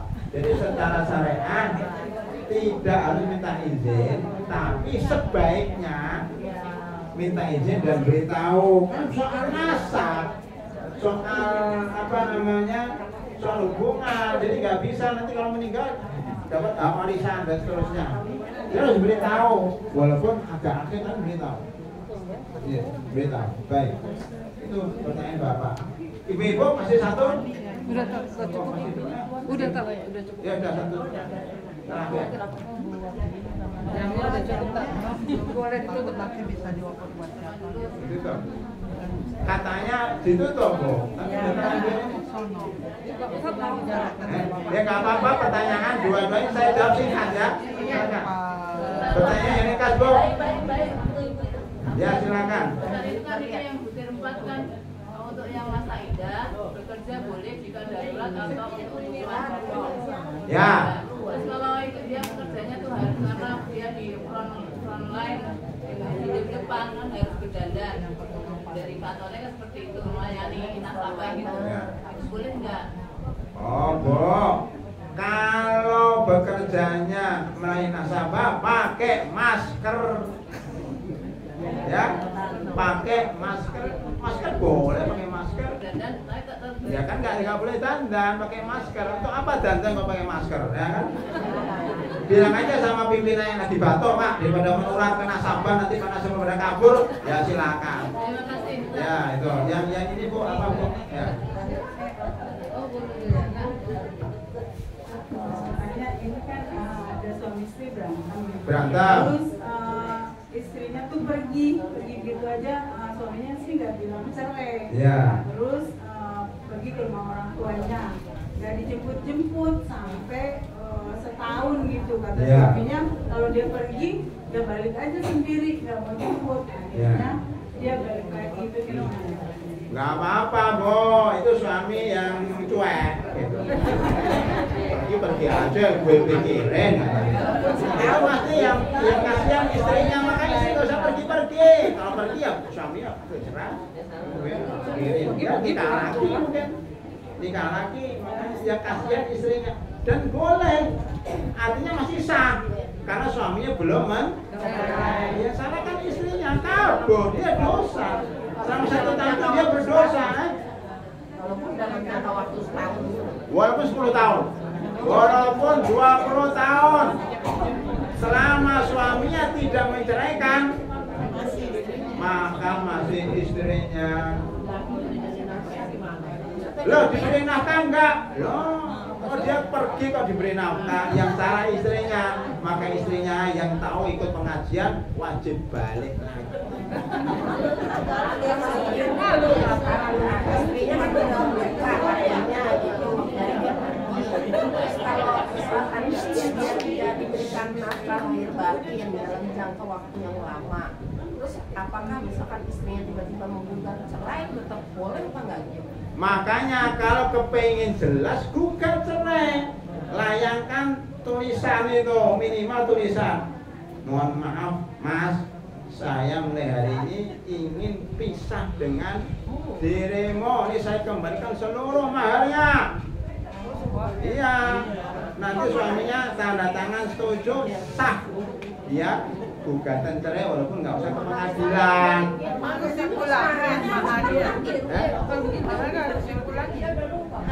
Jadi kalau istrinya gugat cerai ke suaminya, suaminya menerima, maka sah gugatan cerainya dan dia cerai. Kalau dia melayangkan gugatan cerai lewat surat, Harus kembalikan mahar. harus dikembalikan mahar. Ibu atau dinikahi diberi mahar nggak? Nah, udah, saya kembalikan nih.